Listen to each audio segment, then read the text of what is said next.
Você conhece alguém que viveu assim um grande trauma no passado e que por conta disso não consegue levar a vida para frente? Como se costuma dizer, o trauma é um pesadelo que surge enquanto estamos acordados. Não é apenas difícil viver com um trauma, mas superá-lo exige um tremendo esforço. Mas a boa notícia, e eu adoro dar boas notícias para vocês, é que o sofrimento tem um poder transformador. Seja na religião, na poesia, filosofia ou literatura, o entendimento geral de como a dor pode ser benéfica não é um conceito totalmente novo. Pois é, gente, trauma também tem cura. Meu nome é Valdeisa Costa, eu sou psicóloga positiva e trabalho na área da educação e da saúde há quase 30 anos. E nesse vídeo eu vou falar com vocês sobre o que é um trauma e na forma como ele pode ser enfrentado. Enfim, vamos falar sobre isso? Fica comigo!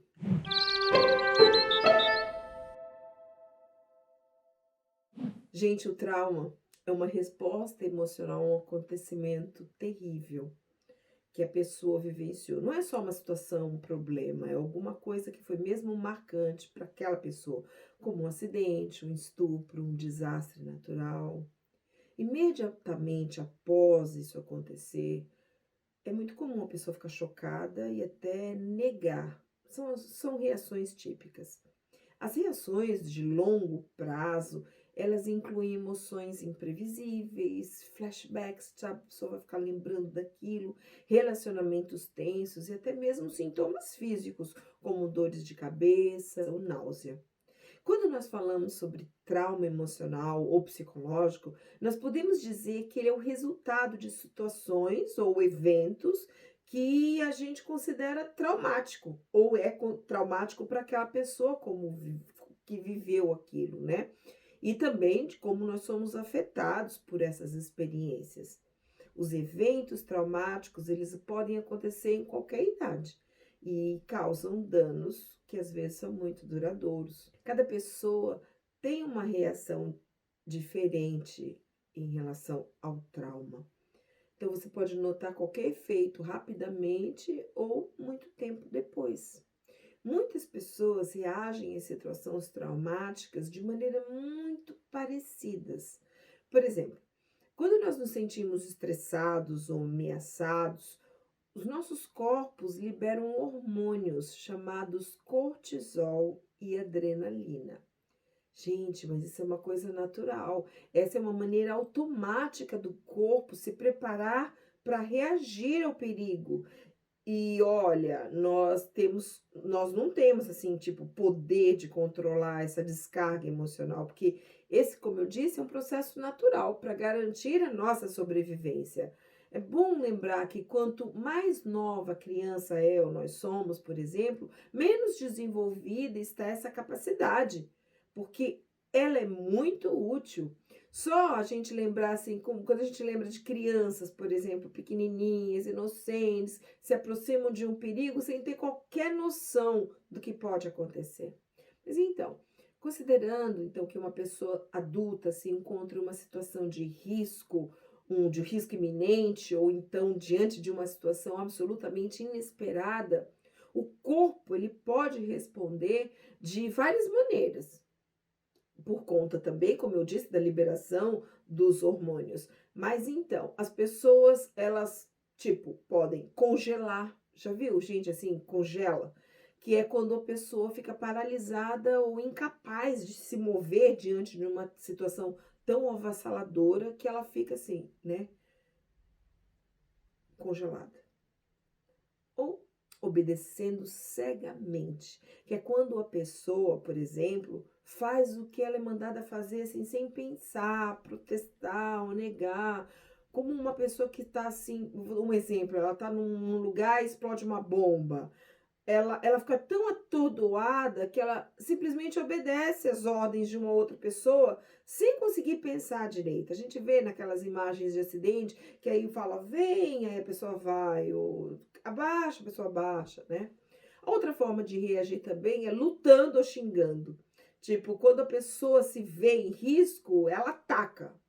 Isso é muito comum quando a gente vê pessoas assim se assustando, por exemplo. Elas não pensam, ela vai e ataca, né? A fonte do susto. A gente vê muito disso naqueles vídeos de pegadinha, sabe? Que a pessoa não espera, aparece o monstro, ela, em vez dela, ou em vez não, né? Ela não corre, ela ataca. Isso acontece também. Mas também acontece o fugir. Quando uma pessoa começa a fugir, a pessoa é confrontada com uma situação e simplesmente sai correndo, sem pensar no significado daquilo. Há também uma outra forma de lidar com essa situação, que é bajulando. É, bajulando. Quando a pessoa que tenta agradar alguém que está machucando ou oprimindo ela. Pois é, gente, os traumas, eles produzem efeitos muito característicos que podem nos ajudar a identificá-los. Então vamos lá ver, para você saber assim, aquela pessoa está traumatizada, eu estou traumatizada, vamos ver. Essa pessoa tem flashbacks, tipo, fica revivendo aspectos de algum evento traumático ou se sentir como se estivesse acontecendo agora, né? O que pode acontecer independentemente se você lembrar de detalhes específicos do evento ou não. Uma outra forma é ataque de pânico. Esse é um tipo de resposta ao medo. Uma pessoa, uma resposta assim, que responde de uma forma muito exagerada, o corpo, né, responde assim com um estresse muito grande, uma excitação muito grande diante de um perigo. Esse é um grande, muito comum, um sinal muito comum de trauma. Outro, a dissociação, que é uma resposta também muito comum no caso de pessoas que sofrem abuso sexual. Então, dissociação, é uma maneira pela qual assim a mente da pessoa lida com aquele estresse opressor. A pessoa é como ela se sentisse assim entorpecida, distanciada, separada do corpo, ou como se o mundo ao redor dela fosse real. Então ela sofre aquele abuso, por exemplo, e parece que não está ali. Gente, muitos estudos mostraram que os sinais do estresse podem continuar por muito tempo depois que o trauma, que aquela situação aconteceu, né? E isso pode afetar a mente e o corpo da pessoa e também a forma como ela pensa, a forma como ela se sente, a forma como ela se comporta. Trauma muda as pessoas. E para alguém que só quer que a vida volte ao jeito que era antes daquilo acontecer, isso pode ser muito difícil de aceitar, porque realmente o trauma muda as pessoas e muda a vida das pessoas. Gente, em alguns casos, as pessoas não só são capazes de superar, né, de se superar e de se recuperar após o trauma, como elas também podem experimentar um crescimento pessoal, emocional e espiritual depois do trauma.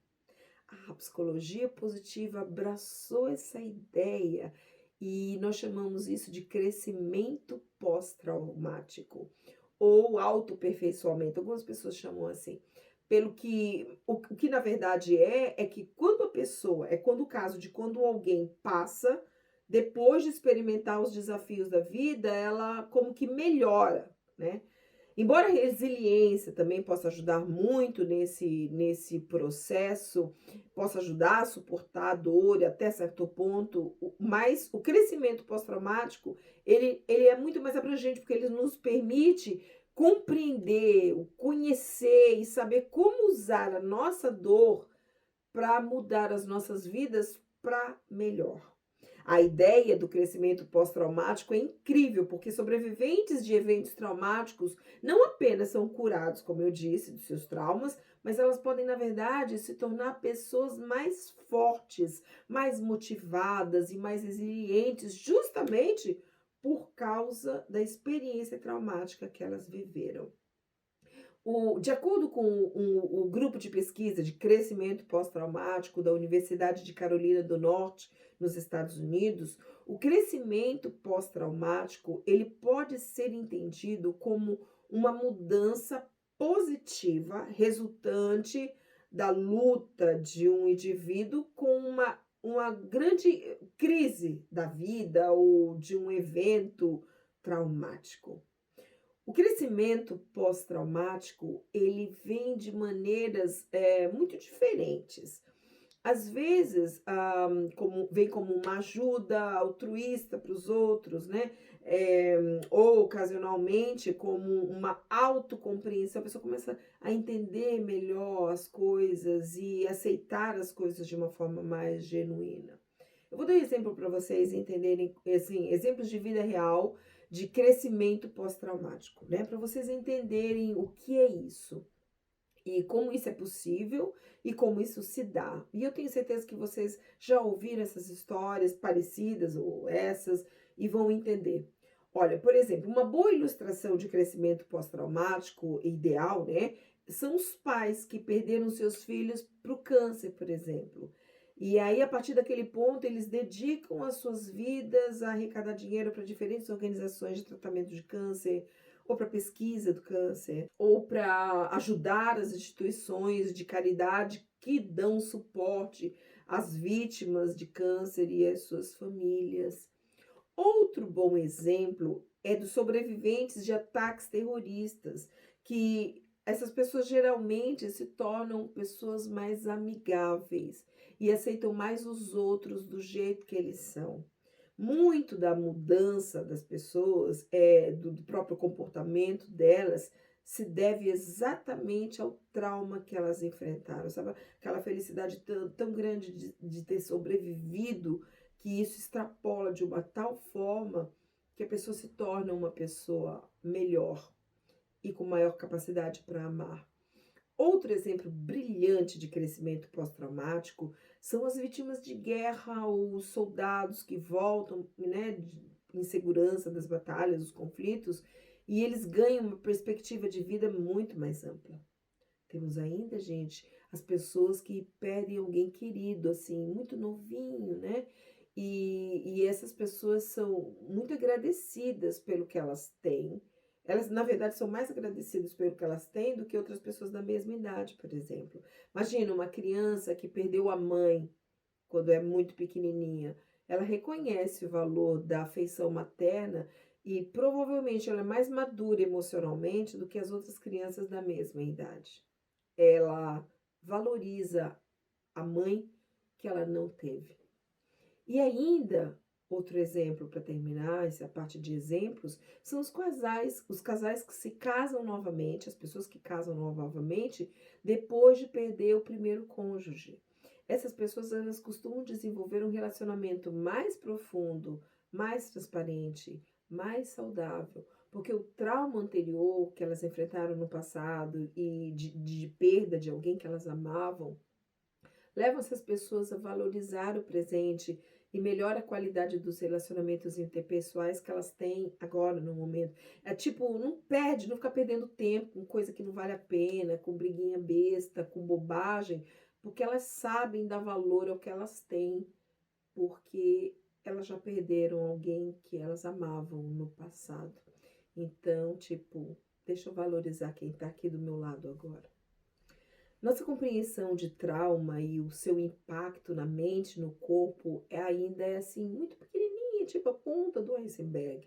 Mas muita coisa nesse campo e que os pesquisadores da psicologia positiva estão trabalhando, porque o crescimento pós-traumático, ele nos permite aceitar os acontecimentos traumáticos, reconhecer o impacto que eles tiveram na nossa vida e na vida das pessoas que convivem com a gente, e ele também nos ajuda a construir algo bonito e valoroso sobre aquela vivência negativa. Ele, tipo, nos dá o poder de dirigir a luta da vida de uma forma que nos mantenha sempre avançando. É como diz o ditado, há coisas muito melhores pela frente do que qualquer uma que nós deixamos para trás, essas coisas ruins, né? Ou ainda como diz o apóstolo Paulo na Bíblia, que ele fala assim, eu adoro essa parte que ele diz assim, esquecendo-nos das coisas que ficaram para trás e avançando para as que estão adiante, para os nossos alvos, né? Gente, isso é possível. Se você acredita que algum trauma tá te impedindo de avançar, de ir para frente, de viver uma vida plena e feliz, de ter sucesso, procure ajuda. Nas próximas semanas, eu vou iniciar um programa de 4 sessões online de terapia em grupo para trabalhar exatamente o crescimento pós-traumático. Eu vou deixar aqui na descrição do vídeo a ficha de inscrição, caso você queira participar. Lembrando que o atendimento é online de grupo. Participe e dê início assim à sua jornada de libertação. Porque, como eu gosto de dizer, gente, chegou a sua hora de florescer, chegou a hora de você deixar para trás o que está para trás e ir para frente, para o alvo, sabe? Assim, ter uma vida mais plena, uma vida mais abundante, ser mais feliz. Obrigada por ter assistido até aqui. Se você gostou do seu vídeo, dá o seu like, compartilha com as pessoas que você conhece, que possam se beneficiar desse conteúdo, disso tudo que eu falei aqui com vocês. Compartilhe com todas as pessoas que você quer ver livres dos traumas do passado, que você sabe que chegou a hora delas florescerem também. Até mais.